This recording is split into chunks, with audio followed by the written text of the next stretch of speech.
Happy Friday, everyone. So I wish Suzette was still here to tell her thank you because we're moving in the spirit, as the old people say, because she talks a lot about mortgages, which means that we get to talk a little bit more, right? So I can hear your beautiful voices. We can get some more feedback because I'm sure when we hear the word mortgage, we feel a little bit of anxiety, right? So I hope I'm not alone on this. Does anyone, when you feeling good and light and daydreaming, does anyone go on any of the real estate websites and just, window shop? Yeah. Okay. Is there a particular property that you, in a perfect world, you would own? Yeah. Anyone is brave enough to say what that is? I have one. Ethan's probably going to laugh because he's going to know exactly which property I'm talking about. It's one off Yammer and I realized it recently was sold, and I'm so upset. But it was these pink apartments by the ocean with a pool and everything. And I actually went there when it was like still on the market. But yeah, I haven't been there like a year. And then the other day when I was driving past, I said, "Mother Freeze, why is he cars outside?" So they go on and sell your property. Call the police. They sold my property on the beach. So yeah. Another one is on its way. Anyone else? Go ahead. There's a home in Ocean Club Estates. That is absolutely beautiful. Yes. If I had money, I would be. When you get it, yes. So my dream property, it's still on the market for obvious reasons. It's a penthouse unit in Albany. And it has a rooftop, I believe, it's not on the ground floor. I think it's on the highest floor. And the photo that always comes up is like these veranda style covering over the pool and outside. I think it's like 3 or 4 bedrooms. It has about 7 numbers, 8. So currently I cannot afford that property. But the reason I ask that, right, is because if you start to look at the things that you like, you'd have an appreciation of the property that you want, right? I think someone asked, which is better? Should I get a completed property or a vacant lot? It really does depend on your preference. It depends on your budget, right? And so it's really important that you start to get the ball rolling in terms of your likes, dislikes, so that when the time comes and you're ready to sign on the dotted line, you have an appreciation of what you want.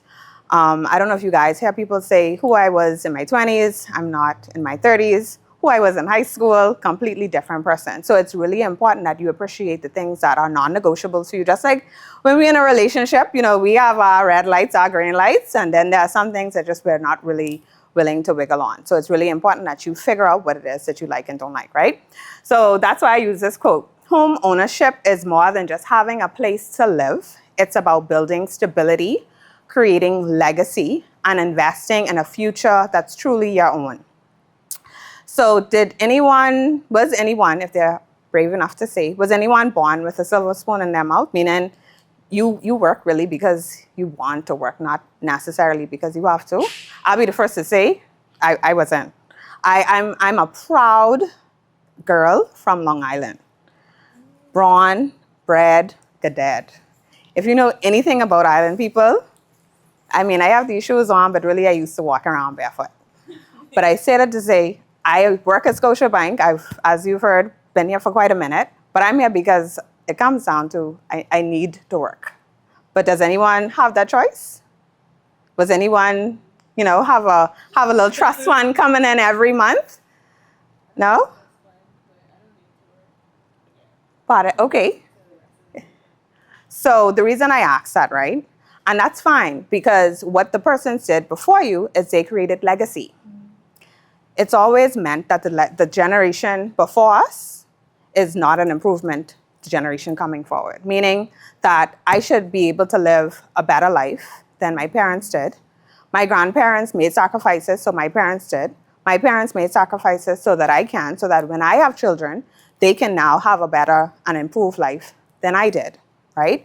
And I don't know if some of you have heard your friends say, I know I used to hear it a lot, what's the purpose of having a mortgage? Does anyone feel like there's no sense in having a mortgage because I got to pay all these bills. I could just pay rent.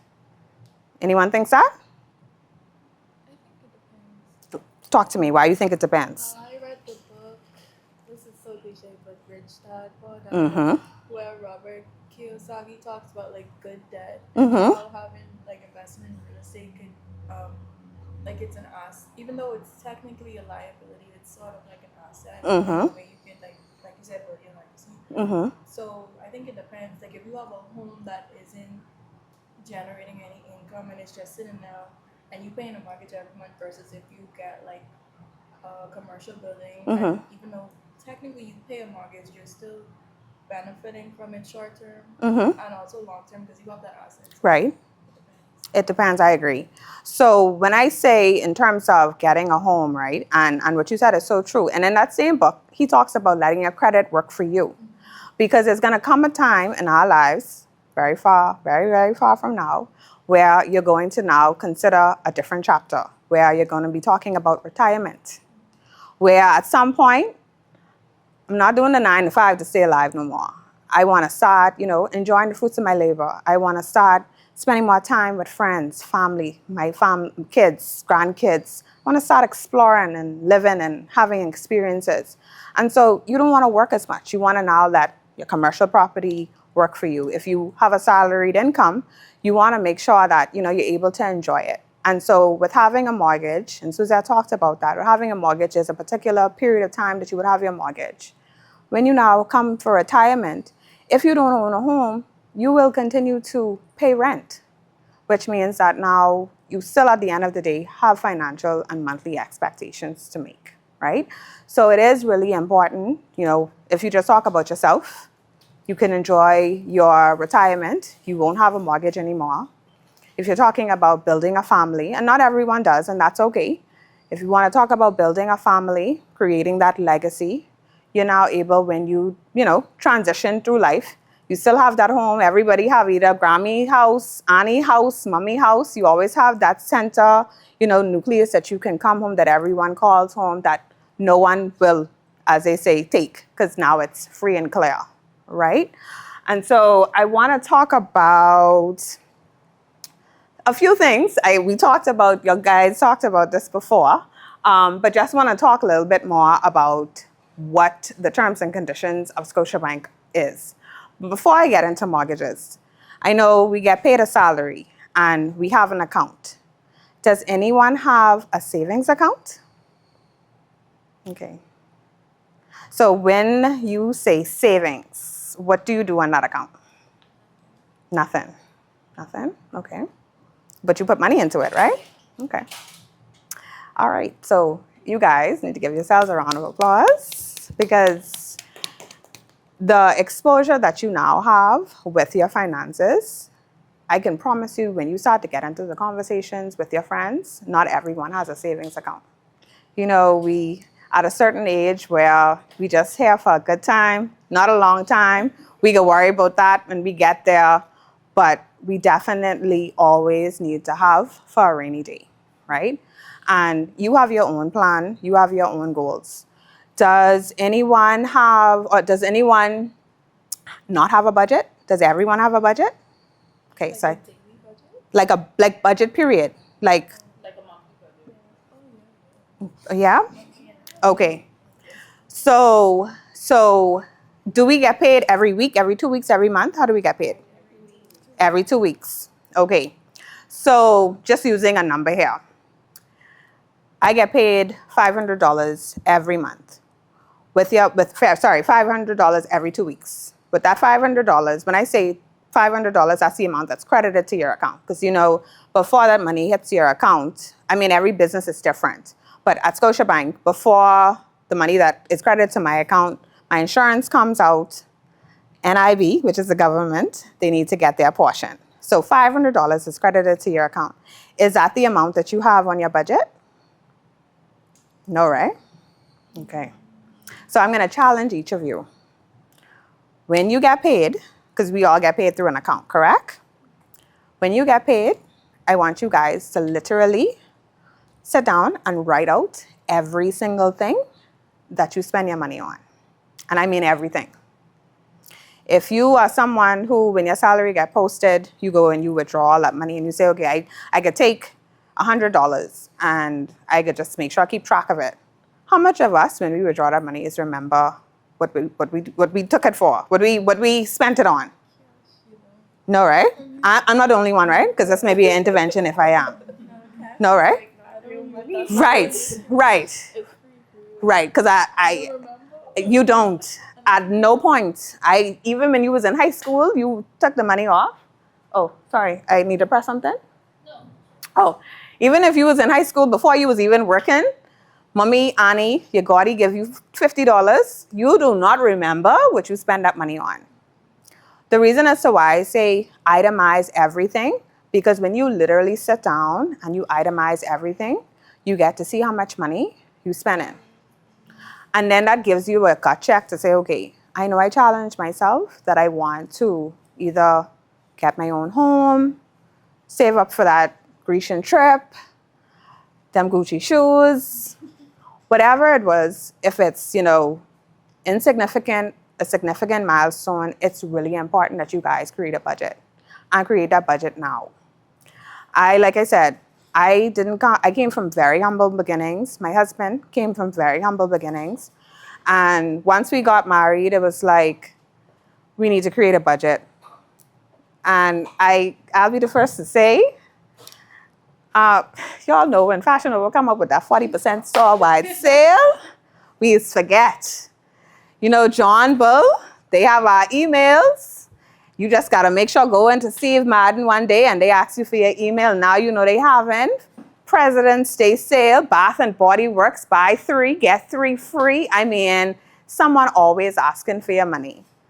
But it's important that when you set a budget, it's almost like you setting a precedent within yourself that, hey, I'm going to challenge myself. And I do agree. Suzette talked about it from the real estate perspective. I see it a lot from the banking perspective. Some persons, many persons, most persons, they're able to qualify. They see a property that they want, they can't afford the payments. But the challenge is they don't have the deposit. You may ask, Scotiabank, you already have this mortgage document that say you own the property. Why do you need to still ask for a down payment? If I give you this 11, well, let's say the most recent one, this is like 2 series before. But if I just give you this one, I wipe it off and I give it to you and I say you could have it. And it's working perfectly, no issue. You would enjoy it, right? But what if I say, okay, I'm going to give you this phone. You say you're going to take care of it. But just to make sure you take good care of it, I can need you to give me at least $150 towards it. The value of the phone is not $150. For argument's sake, it's $500. But I say, no, you give me, if worth $500, you give me $150 and it's yours. Because you gave me that $150 and you work hard for the $150, wouldn't you make sure you take good care of it? Because if I give you the phone for free and you lose it, it get mashed, it's stolen, okay, no loss, right? So that's why the bank asks you to make a deposit. Because now you have a vested interest in this property. Someone may say, I lost my job, y'all keep the house, I ain't worrying about it. But when you know you have put your blood, sweat, and tears into coming up with that deposit, you're more inclined to say, okay, I'm going to make the sacrifices. Fashion Nova can get me this month. Shein, I'll see you next time. But I can make sure my mortgage payment is being made on time. Okay? Now, I see here I have 95% financing. Years ago, the central bank, which is our boss, regulator for all financial institutions in the Bahamas, it used to be 20%. But let's be realistic. For me, who is interested in property in Albany, 20% is a lot of money. If you calculate what, say the average home is $350,000, what is 5% of that? Somebody, anybody? Like 7. I always knew we had a mathematician here. How much is it? Like $7,000. $7,000. So 7 times 4, that's what, 21,000. So imagine it being 21,000 years ago. I count that right? 27, eh? 27. Listen, they don't pay me to count, don't worry. I stay away from the cash, I promise y'all. But years ago, that's what it was. You had to come up with that 20%. Now, Central Bank realized the cost of living going up, everything costs more. Every single thing costs more. And so we want to make it the easier way of doing business for our new, younger Bahamians, and so now we can finance up to 95%. You can only get 5%. The reason why I'm saying all of this and wanting to connect the dots, we go in those real estate websites and we see what the cost of the property is. We know how much money we make. We know that our mortgage payment can't be the same amount that's credited to our account because we need to eat.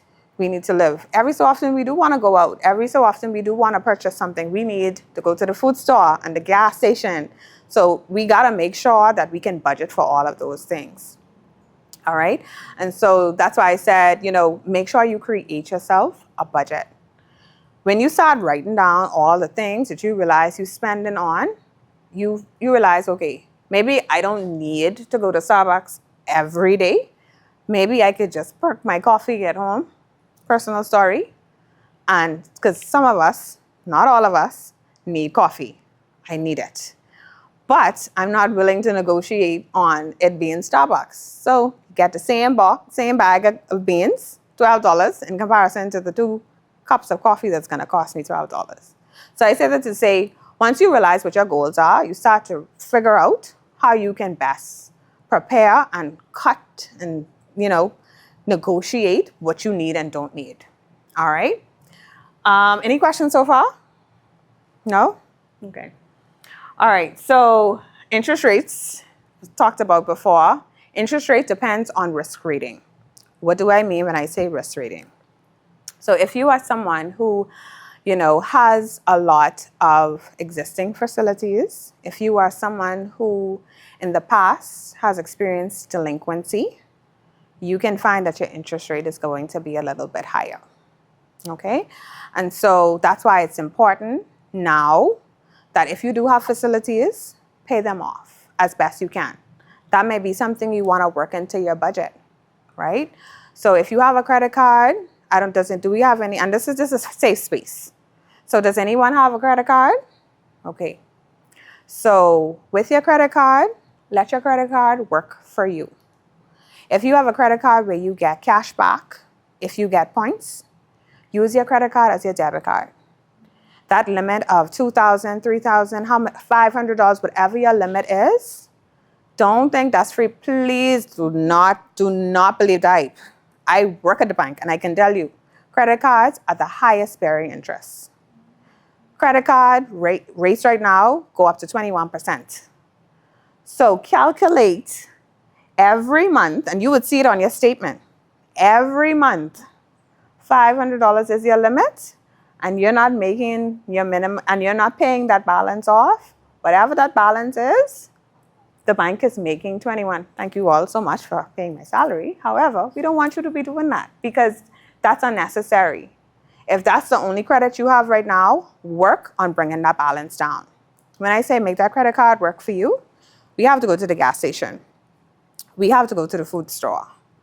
We have to pay BPL or whatever utility that is that you may be paying. Swipe your card, transfer that money back.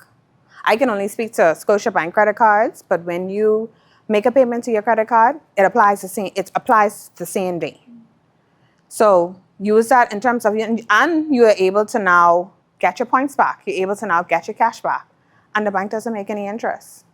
Because we also find that soft little delinquency with that small little card, when you're now ready to get this nice mortgage for $300,000 and $400,000, we say, no, we can't, because that credit card, you showed us that you don't have the ability to pay. You're bad pay, as we say in Bahamian colloquialism. So please make sure that you are managing that as best you can. Okay, any questions? No? Okay.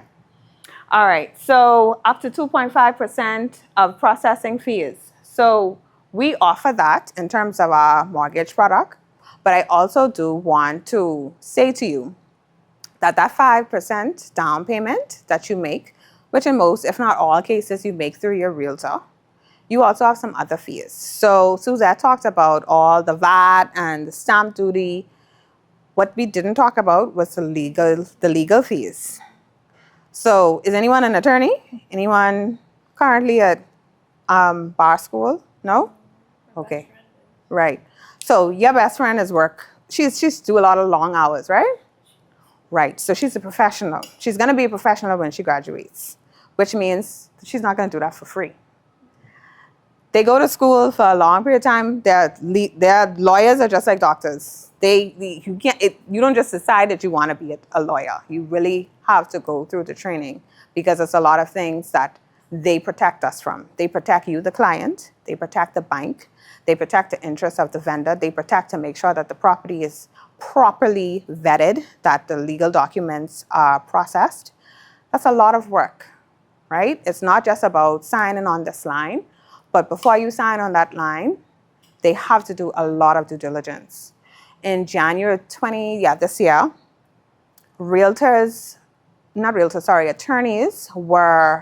they now have the legal right to charge 10%, up to 10% on their services. They just increased it. So if after your deposit, your mortgage amount is $325,000, they have the right, which most still they try because they want your business, and they want to be competitive. They wouldn't charge you, but the lowest rate that an attorney will charge you is 3%, and that's 3% twice. Twice because we have a mortgage document which transfers the ownership of the property from Jeressa Russell to Scotiabank. And then we have the conveyance, which is the right of ownership from the previous owner to me. That's two completely different documents. One is transferring the ownership, and the other one is transferring over the rights, which is the mortgage document. So the attorney can charge you in total 6%. Now, some will say, okay, I charge you 3% on one, I'll charge you 1.5 on the other. But on average, you have to make sure that that amount is available prior to you closing. So it's also important when you come to the bank, you pay a visit to your attorney. Now, at Scotiabank, we try to make it a one-stop shop. We know this is multifaceted, it's multi-layered. So when you come to Scotiabank, we connect the dots between everybody. We reach out to your lawyer, your realtor, all of that we take care of. We try to help you with facilitating the conversation, right? So that's the attorney. That's not the VAT and the stamp duty. Because while for many, if not all of us, you can get the exemption, which your attorney will do. So that's why you're paying them. You're not just paying them to prepare documents. Your attorney will do all of that. They'll complete, I don't know if you remember when Suzette talked about that 30-year period where they check with the property. The attorney will do all of that. But what they also have to make sure is that you have the funds on hand, what we call an escrow, until you get your exemption approval. Years ago, because that particular, I would say, benefit is for either permanent residents, naturalized residents, or Bahamian residents, right? So I say that to say if I have a US passport and I don't live here, I have what we say no nexus, no connection here, which is on a cruise ship, so our property interested, they don't get the same exemption. So I just want to make sure that's clear. But the attorney still makes you have to make sure that you have those funds on hand. You get it back, but you have to have that available. So it comes down to, and Suzette was saying it, I'm saying it, if it's one thing we're getting, is to make sure that we have that deposit. Which is why, if not today, not tomorrow, before next week, put your budget together. Start somewhere. List everything out. And I'm going to keep repeating because that budget will make a difference. I promise you. And I can tell you, you may think, well, Jeressa, I can't afford $250,000 mortgage. How will you know? Because you never really put a budget in place. Because sometimes some of us, we just swipe. You know, this silly season, so now, you know, it's just road. You know, everybody, they're going to the red party, they're going to the yellow party. We doing drinks after, we doing drinks before. So we just having ourselves a good time. Monkey bar on Friday. It's like everything. We just here to have a good time. But all that money, that adding up. Okay? So let's talk about, we talked about our stakeholders. I do want to reference surveyors. So you are the client, you know the realtor, the attorney, purchaser, attorney, vendor, attorney, they coincide. They're the ones who are communicating. Once again, you're paying the attorney, so they're going to be connecting with the vendor. You don't need to talk to the vendor. At no point, most times we don't even know who the property initially is owned to because it's a realtor and it's a vendor. So we don't ever need to get involved with that. We have the appraiser. Once again, one-stop shop. We want to make sure that the property you're purchasing is actually valued for what it is. So I built this nice, beautiful building, and I feel like, and I'm emotionally attached to it, I feel like my home should be worth $1 million. And then you have Ethan or Suzette come and say, Dressa, you built it lovely, but you like it like that. No one else likes it like that. In actuality, hon, it's not worth $1 million. It's worth $500,000. Where did we get that amount? Because the property next door is worth a certain amount. The property down the street is worth a certain amount. You went and you made this a 5-bedroom house, and no one within a 21-mile perimeter, not in this community, has this type of property. We can't compare it. We can't resell it. So we can't give you that $1 million. So sorry. So that's where the appraiser comes in to make sure that you have a positive value or a realistic value, right? And then what that appraiser also does, because I think Tawani, you asked a question if there are certain areas, right? I know Suzette went into the physicality of it, but it's also the state of the building. Because you can have a home in Lyford Key, you could have a home in Blue Hill Road. The home in Lyford Key, the structure means nothing because it's not in a good state. The bank will only hold it if it's in a good or excellent state. If it's in a poor state, we're not interested. Your appraiser, which is why it's important, you reach out to your realtor because your realtor could say, Tawani, I know you want that property in Yamacraw, but we did a walkthrough. There's some wiring issues. There's some electrical issues. We don't think you should bother with that. We've had the appraiser come in. The appraiser is saying it's not a good buy. So that's another reason as to why you need that subject matter expert in the form of your realtor, okay? Now, land surveyor, quantity surveyors come into play when you're building a home because they want to make sure for the different phases you go through when you're building, just making sure your contractor is doing what they're supposed to do. We're only going to give him a certain amount for each phase, making sure that each phase he is up to code, also making sure that the cost, he has a budget so he can't go over that. So that's more so a quantity surveyor. A land surveyor is required for all properties, right? With the exception if you're building, say, if you are purchasing a unit in, say, a building that's 3 stories high, 40 units in it. So you just have the 4 walls of that building. I think an example of that would be like Delaport. I think Delaport has like about maybe between 20 to 40 units. So it's a huge one big building. So we wouldn't need a land surveyor's report for that, right? What we would need a land surveyor's report for would be a single home, a townhouse perhaps that just has maybe you and another unit in it. We would need it for a vacant lot. The reason why is because we want to make sure the property that you are purchasing is the property that you are actually purchasing. Dressa, what do you mean? So this particular property, just using a number, this particular property is lot 150 Airport Industrial Park. You saw the realtor, you saw the appraiser, you went to the attorney, excited, ready to sign. The surveyor now, who has another license, they go in line with what is registered at the Ministry of Works. The Ministry of Works, who has plotted out every nook and cranny of the 700 islands and keys of the Bahamas, and they can say what the name of the property actually is. So we said we was purchasing lot 150 Airport Industrial Park, right? They come back and they say, no, sweet love. This lot number 1, Airport Industrial Park, which means that we have a title issue, which means that we need to clarify.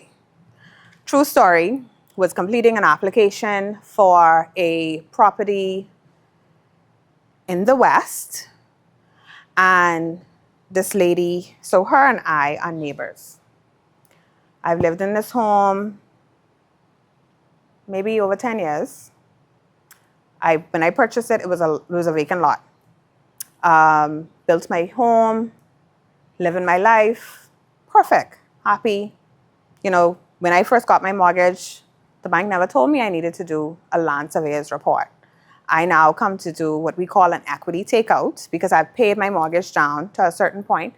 I need to get some funds to get some things done. Fine. I, recently got married, so my husband is now on the mortgage. We just living our best life.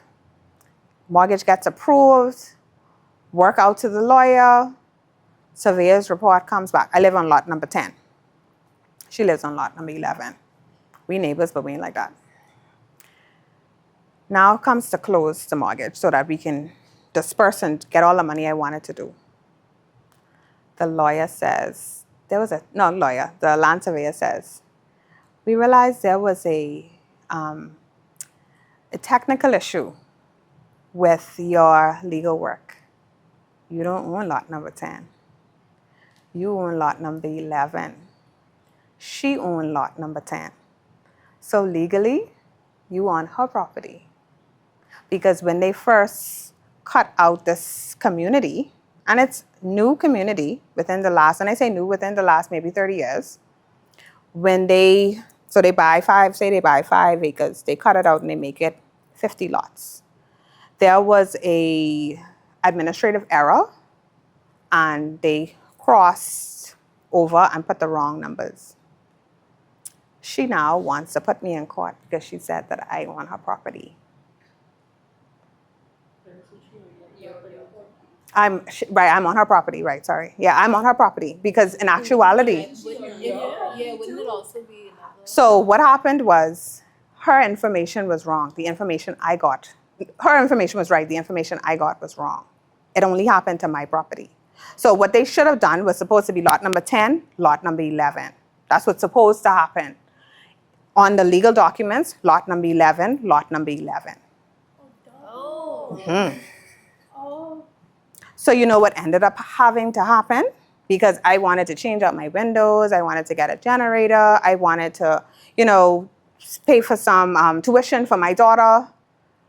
I had to put that on the back burner. You know what I ended up having to do? Buy the vacant lot from her. What? Yes. So that is why, and that is not, let me make it clear, right, guys? That's not to scare you. That's absolutely not to scare you. But that's just to give you true stories because there's a reason as to why you have all these people. There's a reason as to why Bestie go into school. There's a reason as to why we paying these people to do certain things.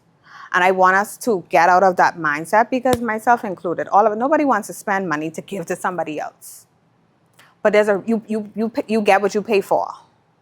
And that's why you have to do all these steps because your mortgage is going to be your greatest investment. Not just for you, but for your entire family.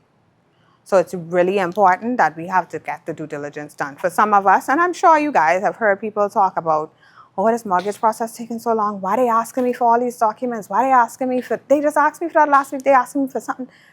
It is sometimes frustrating, but honestly speaking, it is meant to protect you. Okay, the bank has the real estate, fine, but you have to live in the property. So it has to make sense for you. Okay? So Scotiabank team of experts, we have a number of different people. I won't go through that, but leading to my previous point, a number of persons who make sure that everything in terms of your application is accurate. I think it's down. Yeah, oh wait, I think I missed a page. Okay, pre-qualification process.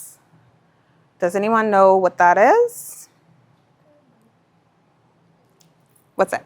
I think the pre-qualification process is basically just stating that you have approval, like you actually are kind of qualified for Yes. to get this mortgage, but it doesn't really put anything towards like The process. the process. It's just saying like, okay, this person is like we background check, Right. income, all of that. Exactly. So they are a safe person. Right. To proceed with the process. Exactly. So now, Ethan is my buddy. So I say, Ethan, man, I'm a good person. I deserve to see that property, at least to see it in Albany. And Ethan say, I hear you, sweet girl. But unless I could get you to pre-qualify and unless the bank could send me a pre-qualification letter, you could have to continue to look at that page and that property through the lens of your phone, hon. I can't help you. It's to make sure that you actually can qualify, like you said. Yes. So what comes into play with that is something that recently happened. We're in 2026, about 2024. Credit Bureau.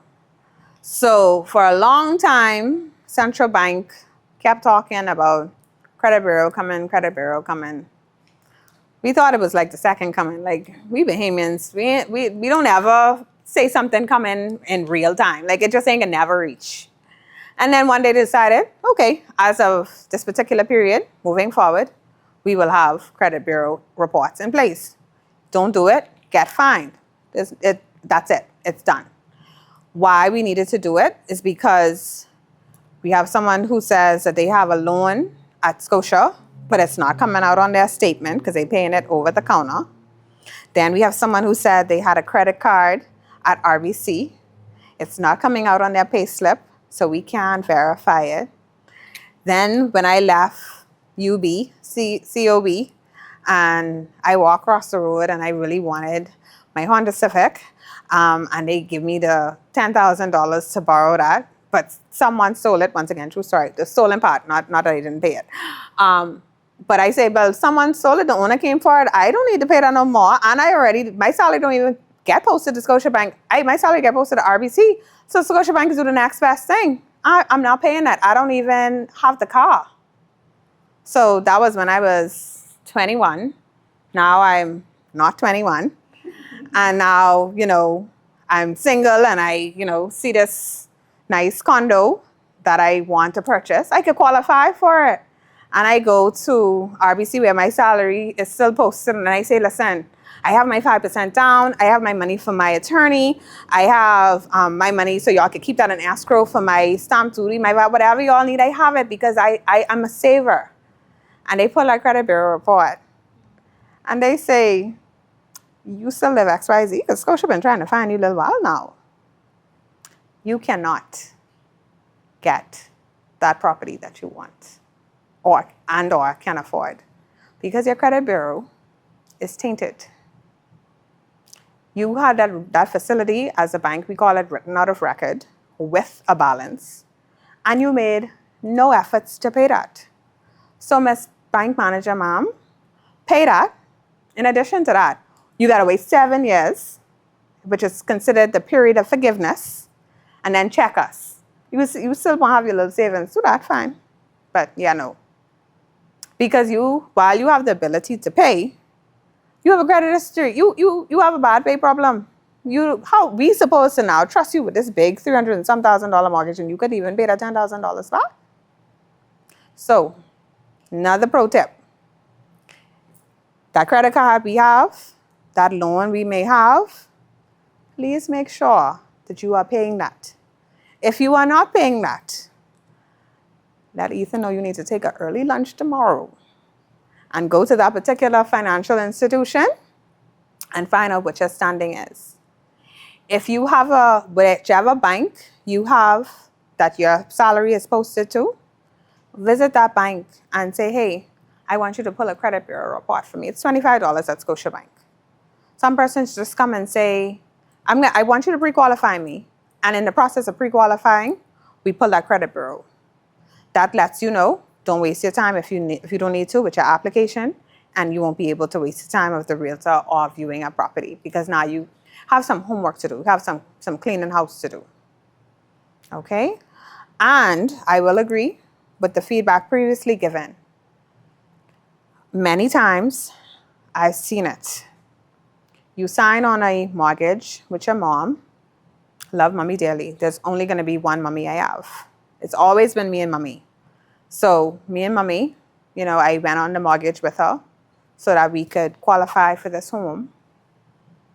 When you now trying to complete an application, even if with mommy's whole salary is paying that, which means I pay my little BPL or my little water, and she be fine with that. But when you now complete a credit application, unless mommy is going on this mortgage with you, that entire mortgage application now is being impacted. So when we pull your credit bureau report and we see that, say, both of you, the full payment is going under you, which impacts your qualification. Why, you ask? Because if my mommy already paying it, my mommy have salary deduction, why is it that you're still gonna, for lack of a better, why am I gonna suffer for that? Reason being because life happens. God forbid, something happen. Mommy's salary deduction is no more. Who needs to pay for that? Okay, because it's both of us. The bank is gonna call you, which means that you're liable, which is why you need to make sure you know what you're doing when you talk about signing. Okay, that was mommy. I have a cousin, Bestie. She's gonna be an amazing attorney. But she needs a guarantor on her loan, her student loan. Now, my girl's smart. So she already on her side job as, a legal assistant. So she working, but she just need a guarantor because technically she's a student. But I work here. So they still just want to make sure I have a guarantor. That loan is going to pull up where? On your credit bureau. It's going to say guarantor, but it's going to take into consideration the payment, even though you have never made a payment before. So I say that again, and I reiterate and echo the sentiments. Be very mindful when we are signing on the facilities of others. That includes credit cards, that includes car loans, any facility. We're in 2026, I can promise you I think it went back as far as the agreement was that only for the past 5 years. However, because now we know that we can put your previous facilities on your credit bureau, the bank is in an effort to try to recoup their funds. So they know Jerissa was running from us 20 years ago. They tell us now we got to put all our facilities. It's our opportunity to see if we could catch her to get our $10,000 back. Okay? All right. So we talked about, this once again, our sales team, our mortgage team, our legal team, we grazed over that. So just want to refresh on documents that are required. So for those of us salaried, straightforward, right? Job letter, pay slip, offer to purchase or agreement for sale, your government issued ID. While we do prefer a passport to complete the application, we will take your driver's license and your NIB. In the absence of a passport, we just need 2 IDs. Your passport is your one primary ID. Anything else, we require 2 of them, right? Proof of ownership. So you tell me you own the Honda Civic, but you don't have the vehicle insurance. You don't have the certificate, I believe, that you get from road traffic. You need something, title, thank you, the title document. You need something to prove it, right? Some of us may say, I have savings at Central Bank, I have stocks. We need to see proof of it, okay? My mommy said she was gonna give it to me, but if it's not in my name, it's not mine, okay? My auntie said that she was gonna leave that property to me. But Annie never had a mortgage, and Annie never owed nobody for it, so she never had any legal documents. While legally, she said that because I'm her only niece, if you don't have a legal document, you do not own it. Everything in terms of your assets, you need to show proof of it. You do save $5,000 every month, but then you go to Miami every month. But if it ain't on the account, we can't use it. It has to be where we can verify that particular asset, okay? Not what it was, but what it is now. Appraisal and surveyor's report, that is a part of the application process. Now, I do want to talk about self-employed clients, right? Do any of us either own a business, have a side hustle, or have an aspiration to own a business? Okay, now I want you to keep your hands up. Do any of us have a business account or deposit the money that we make from our business onto the account? And if you do, okay. It's not really like a business account, like I just have an X account. That's fine. Okay. But the money that you make from your business, do you deposit it to the account? Everybody does that. Every single dollar? Every single dollar? Because I was waiting for y'all to tell me. If your business makes $5 today, you need to deposit that in an account. If your business makes $5,000, you could think, oh, well, that's substantial. That's some money I could put in there. Oh, but no, wait, hold on.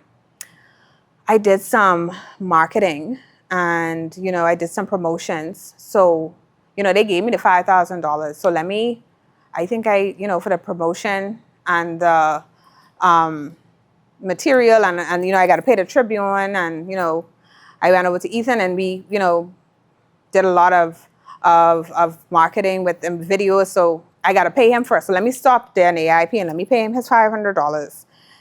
Then, my cousin, she spent the whole day. So I just want to give her something. So let me give her $100. Since I out here, I needed to go to Nassau water company to whatever the water company. I promised Mommy I was going to do that.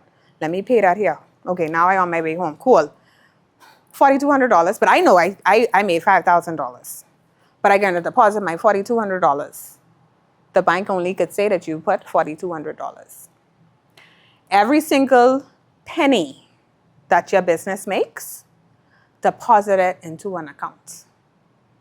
Once again, as business owners, we may think our business is not as fruitful, but I can promise you, if you go and make your deposit with everything that you have, you will be amazed to know how much money your business is making. I can tell you, and I've seen many business owners, I know their business is profitable, but they're not making any deposits through the account. We cannot verify that. When you get paid your salary, it's posted to an account and we can get a job letter and a pay slip. We can verify that because the amount that's on the pay slip is going to show on your account. You collect $5,000 from 3 different people, and at the end of the month, only $7,000 made to the account. How we know where the rest of the money came from, where it went? We can't verify it. Okay? We have many business owners, we just cannot lend them any money because based on an account, they clearly don't make the money. Some may tell you, well, I have my VAT returns. But your VAT returns is just numbers. We don't have any proof of that. That's like you having a pay slip, but you get paid in cash and you don't ever make any money to the account. Even if you withdraw the money right off, the bank considers that as well. So if you find where you deposit that $5,000 and you take that $5,000 right back off, we fine with that. We could live with that because at some point we knew we ain't gonna take no fraudulent cash. So we knew that the $5,000 you gave us, you made that. So if you don't have an account, if you don't have a business account, and I can appreciate business accounts, they take on more fees. But if at least you have your personal account, I know some of us talked about savings. Let's put another savings account for our business so that we put everything in there so that we can be able to appreciate that because we work here full time, but our personal entrepreneurship entity is making us some money too. That gives you more buying power. So now you could tell your realtor, yeah, I told you I could qualify for $250, but when the bank saw all the deposits you was making from your business account, we could qualify you for $325. Don't short yourself. Make sure everything is being funneled through your account, okay? What can delay the process? We talked about those untoward credit bureau findings. We talked about severe report encroachments when we talk about persons moving over the boundary line. So we've had instances, and this land surveyor's report thing, this is something new. We didn't do it years ago.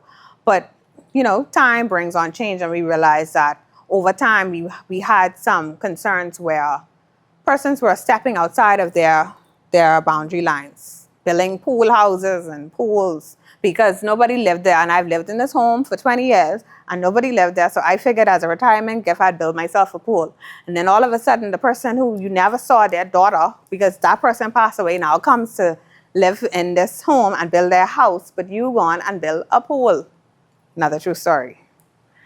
All right, availability of closing costs. I think we crystal clear on the importance of that. Delay in receiving key documents. You give me the job letter today. Next 2 weeks, you give me the pay slip. I cannot turn water into wine. I only could do what you give me. So it's really important that we have the complete package so that we would be able to complete your requests in a timely manner. Okay? Closing process, quick disbursement turnaround time for the benefit of all stakeholders, the client, most important, the attorney who needs to make sure that we get the draft, and the realtor who needs to know, hey, we got approved, draft is on its buyer is on its way. You'll be able to close and you can get your keys very quickly, all right? Upon receipt of legal package from the attorneys, the registral documents, what we talked about, the conveyance, the mortgage, they're all checked. As mentioned, we know the attorney is going to do all their work, do all their due diligence, making sure that this property is in the status and in the title that we need it to be, okay?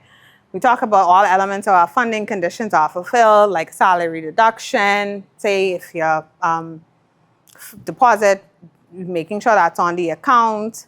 One of the main funding conditions is always to make sure that the documents, the legal documents, are meeting of the bank standards, which is automatic because there's a certain list of attorneys that we use. So that part of it is pretty simple because the attorneys, people talk about their degree.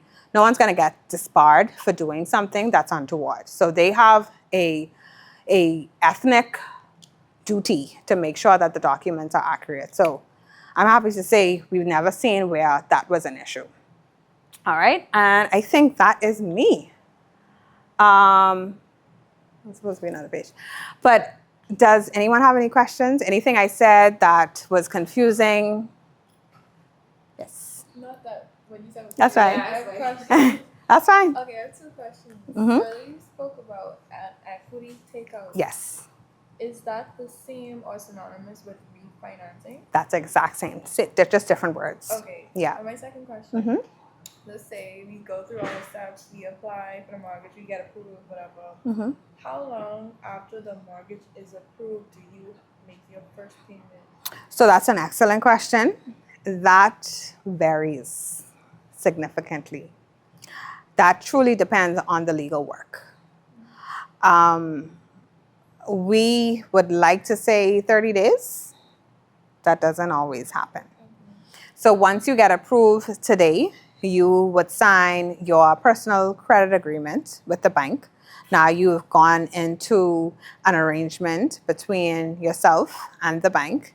Once we sign off on, you sign, we sign, we would then send that document to have our letters of instructions, because now that is your consent at Scotiabank, and I'm sure at every bank.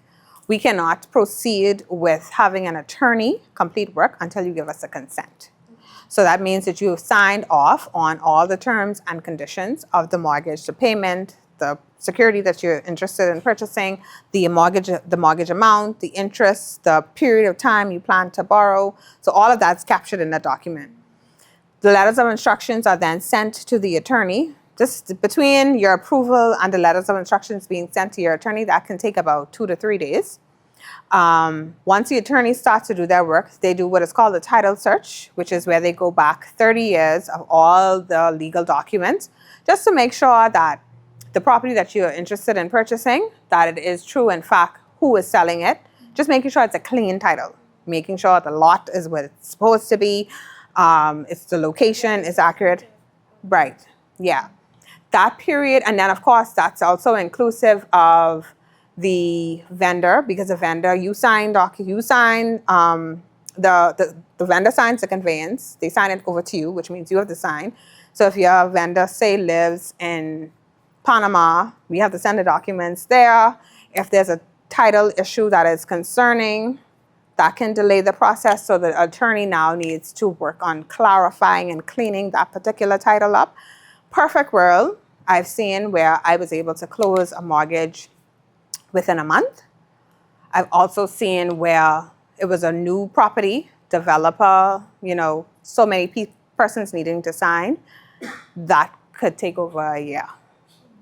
So you would find, what I always recommend is that once you see that there's a property that you are interested in and you have an attorney, what an attorney would recommend you do is complete what is called a title search. The title search will let you know. Now, the title search is about $75 I think between $75 to $300.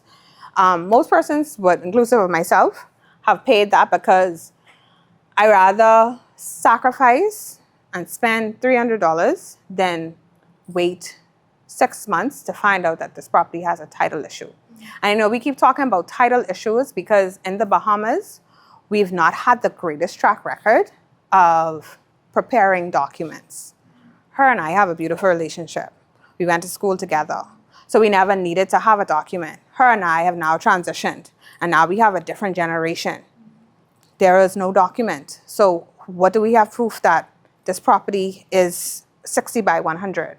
So that's what we've found in our particular country. We find it in more older communities, the Yamacross, the Prince Charles, the Cable Beach, those non-gated communities, those non-established communities. And the reason why I say that is because you find that because we realized the issue that we had, you find that with gated communities, they have to get the title work. The government isn't going to grant you to open your gated community until your title work is clear. Yeah. Okay? I have like 4 questions. That's fine. Okay. So first things first, my partner, we talk about marriage and stuff like that right now. Not get married, like the next 2 years. Well, he works for government. Is there any special benefits or maybe him being like in customs and stuff like that, or part of government, to speed up this process, or like anything like that? The process is really dependent on you. That's the first thing. Because the documents, the first thing you need to do is visit a branch so that you can get pre-qualified, right? What I would say is don't allow all this information to discourage you. Everybody's circumstances is different. What I also would say is when you get that information, you know how to pivot from there, because then you know what you can qualify for. Working in government, not working in government, I can't say that one is better than the other, because that's like going to the doctor and telling them that you're in pain, but you're not saying where you're in pain. So not until we actually do a complete synopsis of your circumstances, we're able to complete your application and know how to proceed. So my second question then, now, because I know you want to build like a rapport and stuff like that with banks before you be like, oh yeah, I want to get a mortgage. So like, Not necessarily. Can I stick a pin? yeah, go ahead. Okay. Reason I say that is because while that's a plus, that's not a must. Because your credit bureau report, you may be someone, both you and the person who is signing on the mortgage with you may not have had credit ever before. We've heard a lot of people say, I'm afraid of credit. I never want to borrow any money. So what we do is, okay, if you've never had credit before, your credit bureau has no facilities on it. All we simply do is we just needed to get 12 months instead of 3-month statements of your account to confirm that we don't see any deductions coming from your account, and a reference letter from that bank. Because what can also happen, you may be paying a loan over the counter that's not salary deducted. Once we have that reference letter, once we have those statements showing that you don't have any credit, once you can qualify for the facility, you still can get it. Because at the end of the day, it's a mutually beneficial relationship. We're trying to provide financing. You're trying to get financing. We want to give it to you. So we're going to do our best. Once you can qualify and you don't have a untoward credit bureau report, you'll be fine. But does it make the process easier if you do have that before? No, I wouldn't say it makes it easier, because at the end of the day, it doesn't make it impossible. All I'm asking you for is 2 more documents that you didn't need before. So if your salary is posted to Scotiabank, you had a credit card at Scotiabank, you had a loan that was paid off, internally, your credit scoring with Scotiabank is better. However, that does not mean You, who've never had credit with us, cannot get credit. It comes down to what you can qualify for. Yeah. Okay, that answers my question. My next question now, I try to figure out how to ask it. Okay, my family, we have a property or whatever like that. I'm the only one in Nassau right now. And it's not my name or anything, but when the time comes, and I know you was talking about how when you have like fixer uppers and like get up. I know where you're going with it, but I want you to finish. Yeah, I'm just trying to figure out like, okay, if I want to get a mortgage for that, like what would it make it like more difficult seeing as the property is already in bad state? When you say bad state, what you mean? It's horrible. Like It has a structure on it? the structure like that got knocked down, like essentially Okay. the foundation's bad. That's fine. So we could push the building down. Is it a wooden structure or is it a cement structure? cement. Okay. So having one thing we know is that pushing a property, an unlivable structure is very easy. However, does the person who owned the property still alive? Yeah, my mom's still alive. Okay, great. So what needs to happen is one of two things need to happen. Either she deeds of gift. May I ask, are you her only child? No. Okay. So that, and the reason I ask that is because that requires us now to have a conversation that we crystal clear on the expectations, right? While she is still alive, it's important that we do a deed of gift. A deed of gift means she basically gives it to you for $1 and she's transferring the ownership over from you to her.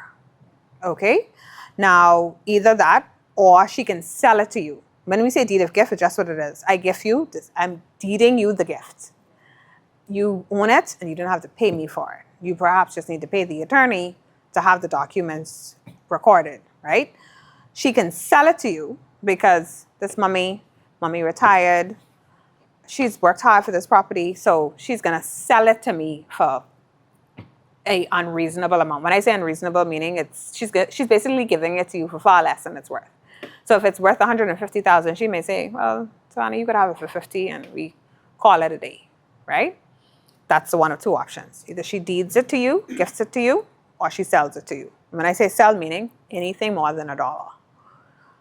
Why that's important now is because when the future comes and circumstances are different, if she didn't will it to you and she only said you can have it, that does not mean anything. If in a will, it's stated that you own this property, we have to do what is called a probate.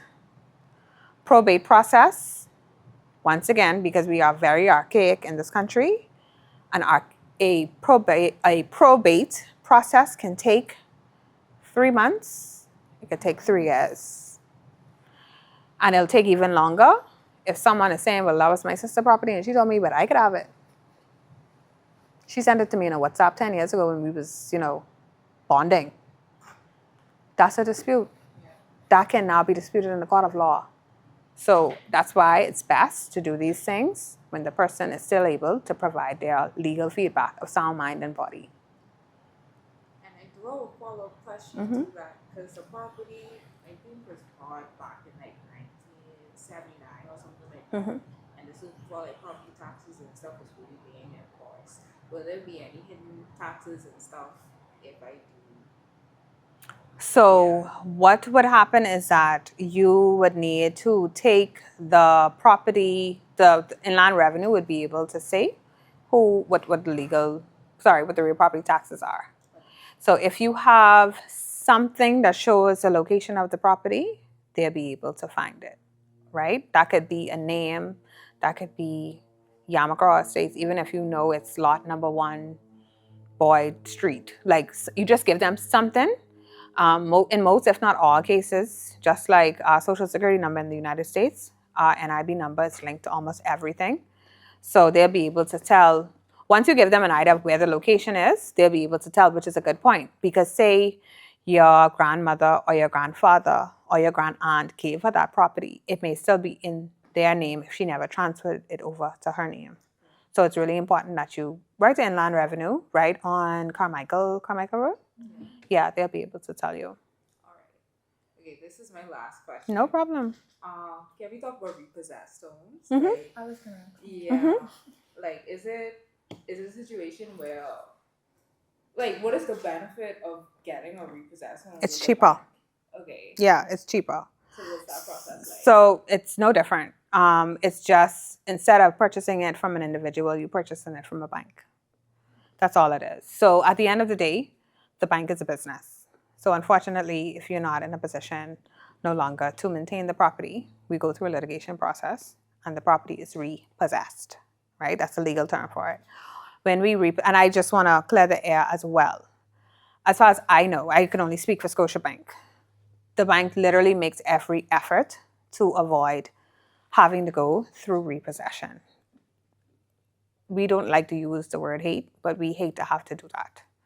Even in instances where it's abundantly clear that the person no longer can qualify, once they remain respectful, there have been instances where the bank would allow the person to live in the property for a period of time until they can find other arrangements, right? Even so, if you get to the point where we literally about to carry this matter to court, but you found a job, we can go through a process of refinancing. And I say refinancing because technically you still own the property. We haven't turned over the rights back to the bank. We will still make every effort. I've seen where some person's mortgage is years past due, but they're on the up and ups and circumstances have improved and the bank has, in some form of forgiven the facility and worked that past interest into it. I just wanted to say that. But with regards to the repossession, it is at a cheaper price because obviously that person, if it's not a brand new mortgage, that person would have paid it down for so much money. So obviously, if it was valued at $300,000, you paid it down to say $225,000. We still have some interest, so we may sell it for $250,000. So it's still a discounted price. Yeah. So do they just go to the bank and be like, yeah, let me browse out repossessed home? So with Scotiabank, it's on our website. So if you go to our bahamas.scotiabank.com website and you search repossessed, it'll come up. Yeah, I got it. Right? Now, what I would also say though, and I cannot stress this enough, go through a realtor. I truly believe that going through a realtor, that vetting process is really going to make sure that you're getting the property that you want. With our current repossessed listings, all of our repossessed listings that we do have available are through realtors. We don't do anything without a realtor. Just like how we are a bank, we will finance your mortgage. A realtor is there to give you the best option in terms of the property that you want. And of course, they also give you a reality check. Okay? And guys, just so you know, Ethan is a real estate agent. You all have the resources. Yes. That's why we're doing this. Yeah. You know a realtor. Correct. So, Yeah. And I just want to say too, I don't, excuse me, I don't know if you're, sorry, I don't know if you're at the point for you guys, if you're renting, if you're still at home. But I cannot say, when Ethan reached out about wanting to do this for his very young team, of course, like no question, I'll be there. I know I've been out of school for a minute. But when I was in school, we didn't learn about budgeting. We didn't learn about, mortgages and savings. We learned about someone who came in 1492. Like the information that Ethan has given to you, take advantage of it. This is 2026. I remember, and I'm sure if y'all ask somebody in your family or even a friend, people were able to purchase properties for like $10,000 20 or 30 years ago. Now they're selling the property for $150,000. And so I say that to say, make the sacrifices today, right? No, we live in a real world. You may not be able to get it today, but start to make the plans for it. I don't know if the average age of you guys is what, 22, 25, 18, 24. Okay. So Sorry. Yeah. So, I mean, I know Suzette. I don't have a prize, guys. I don't have a prize. But my next birthday will make me 37. I have 2 properties. That's because I sacrificed. I like things, don't get me wrong. I do like the finer things in life. But at some point, you have to make a decision whether you're not going to take vacation this year, whether you're not going to purchase anything online, you're not going for happy hour. And your circle needs to understand, sweet girl, I'm saving for my home. And it's a lot of information that came at you guys. I opened by asking you, go on the real estate website so you can see there's a property that you want. Not just Scotiabank repossessed, because even if, of course, you're going to bank with Scotiabank, but other banks have their repossessed listings on their websites. So you can get their repossessed properties. You see a property that you like, you have all the information now. Calculate what 5% of that is. That's what you know. You need to look. You need to start saving. You could say, well, Drosa, I've been living, and I don't have it. That's fine. Where there's life, there's hope. Create your budget. Start to figure out the non-negotiables. If you pay rent, you may decide, well, I may need to move in with and get a roommate. I don't want to go back home, but that means I don't have to pay rent. So these are all the questions that we need to start asking ourselves.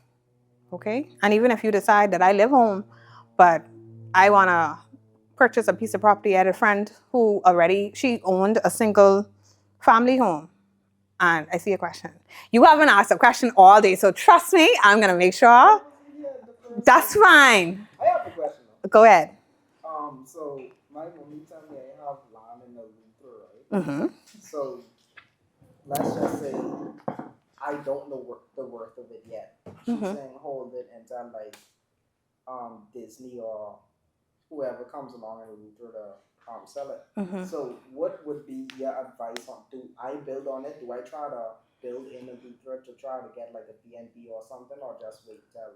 So we move it in the spirit, because I literally was going to say a friend of mine has a single family home, was willed some family property in another family island, and they did just that. So you can wait. I'm sure there's no issue with waiting. Would it But have more value if I just leave it alone, or would it have more value if I just build on it? it will always have more value if you build on it, because it's a vacant lot. The vacant lot now is worth $20,000. You put 2 Airbnbs on it, now it's worth $150,000. And even as expensive as the cost of living is, obviously as a community, we are all trying to find ways to make it affordable. I don't know if you guys are aware, there's on Saunders Beach, after you come out of downtown, right before, I think Silver Key, is that it? But it's a little, it almost looks like a little resort thing right before you get to KFC. So yes, on the left-hand side. So they do trailer, like movable, yes. And now, as Caribbean people, we are very big eye. But they are very nice. A lot of people are using them for Airbnbs. I think some of them start at about 50. I saw one for like 20. The small, right. Yeah. And that one actually isn't bad. It's small, but that's something to start. So you don't even have to purchase the property. The property is already yours. Think about it. I own Disney. You have a piece of property. I have all these people I need to find lodging for. I may not buy it, but I can pay you rent.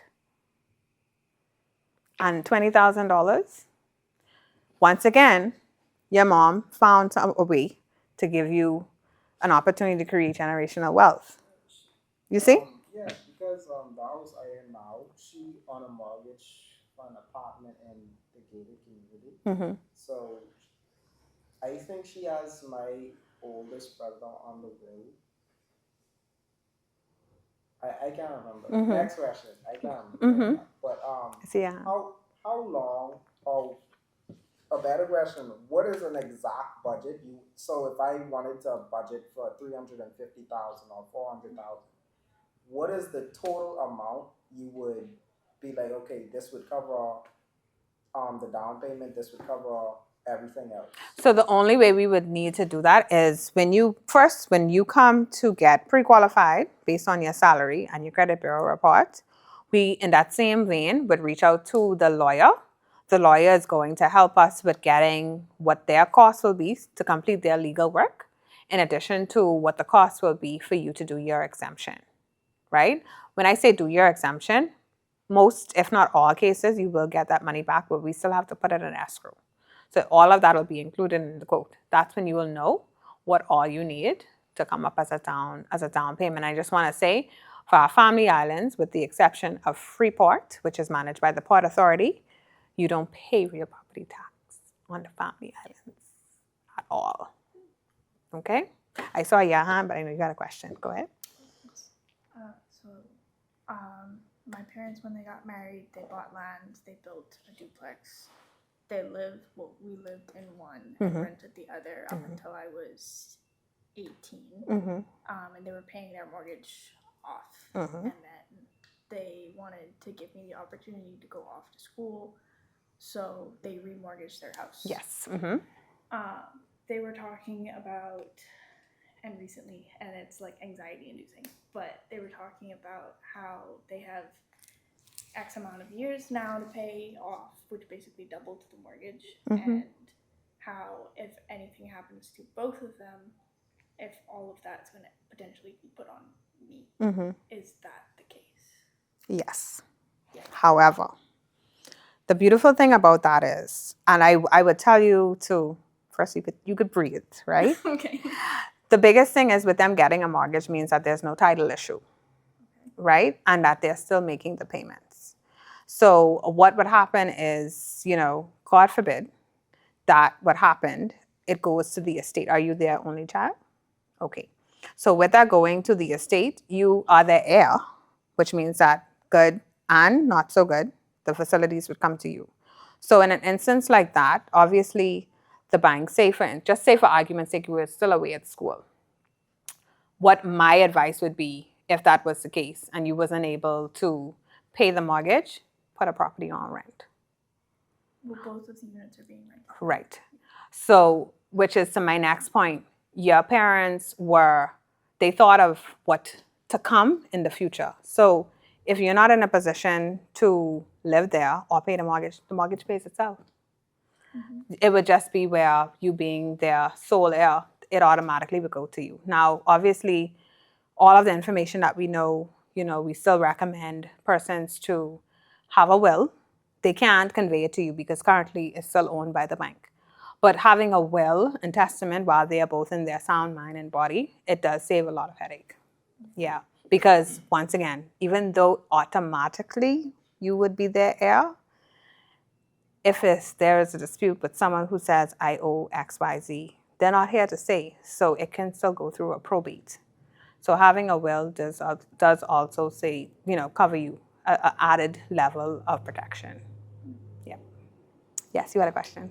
I have two. Okay. If you have a mortgage, an existing property, can you use that as leverage? Like, if technically you don't own it, but like.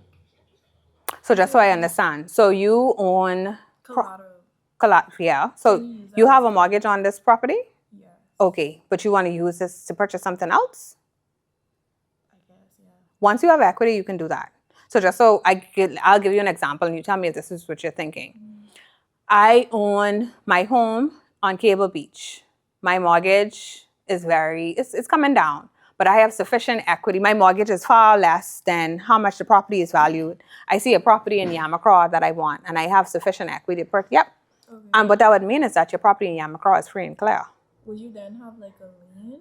You already have a lien because the lien is the mortgage. Okay. You just wouldn't have two because now you have enough equity in your Cable Beach property to purchase the one in Yamacraw. Okay. Another question. Okay, so my parents, they have a mortgage. It's kind of like going towards the ending part of the term. I guess. The property is pretty big. Okay. I've been telling them for years, I feel like they should like Cut it up. cut it up Mhm. and rent a part of it, Mhm. would they have to like refinance, or could they When you say cut up, you mean cut up the building? Yeah.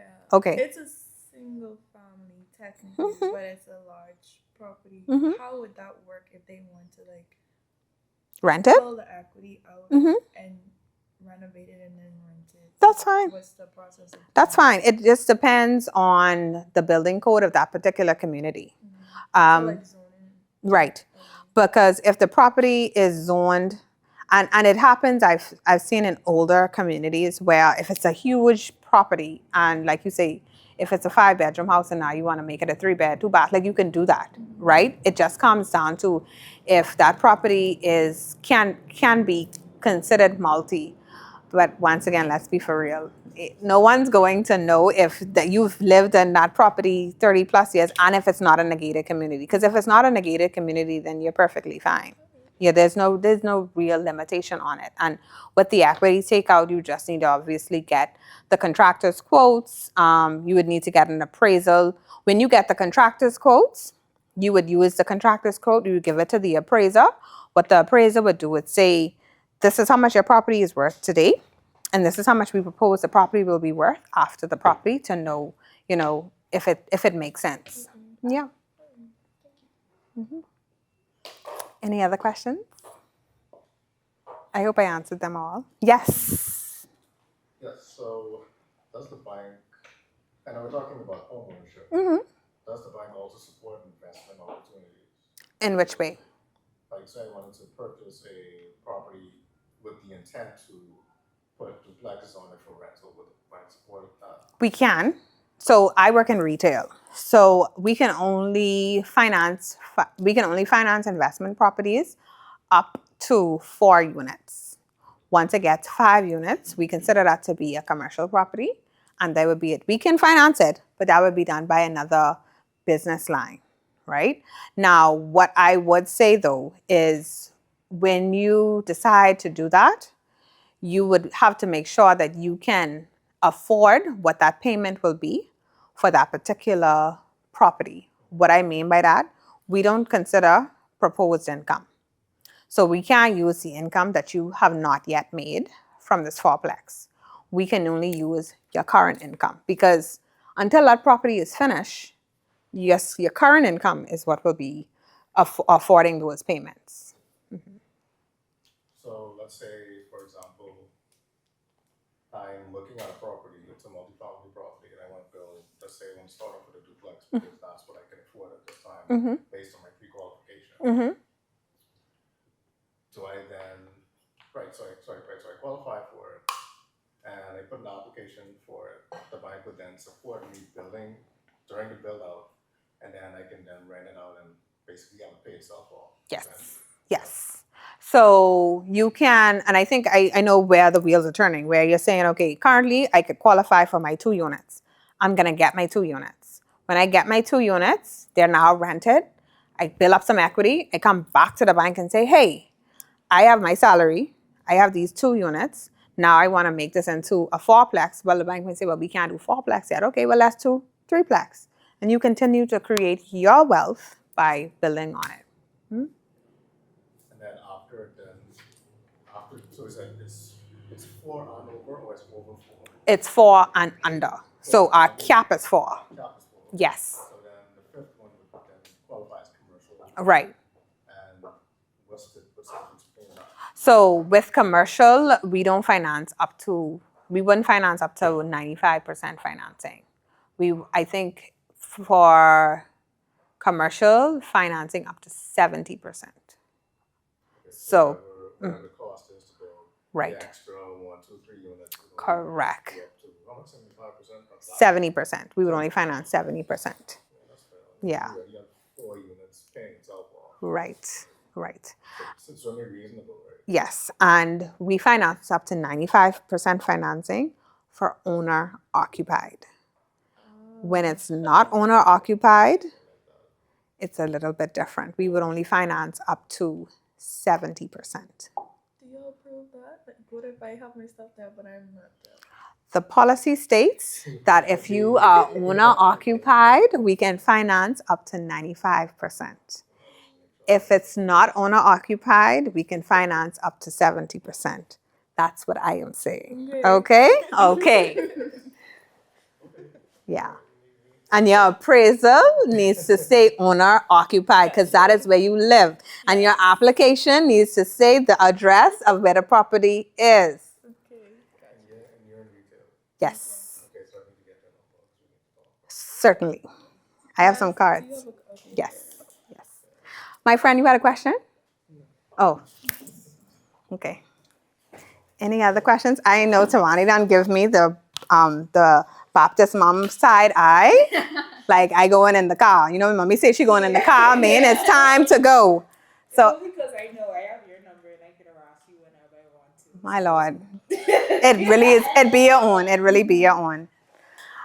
So yeah, I'll leave my cards with you guys. Feel free. You know, the first step, what I would recommend, get pre-qualified.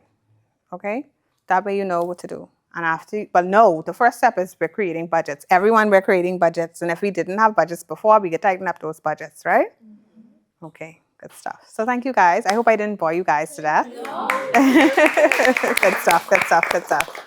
Thank you so much. No problem. I do try. I do try.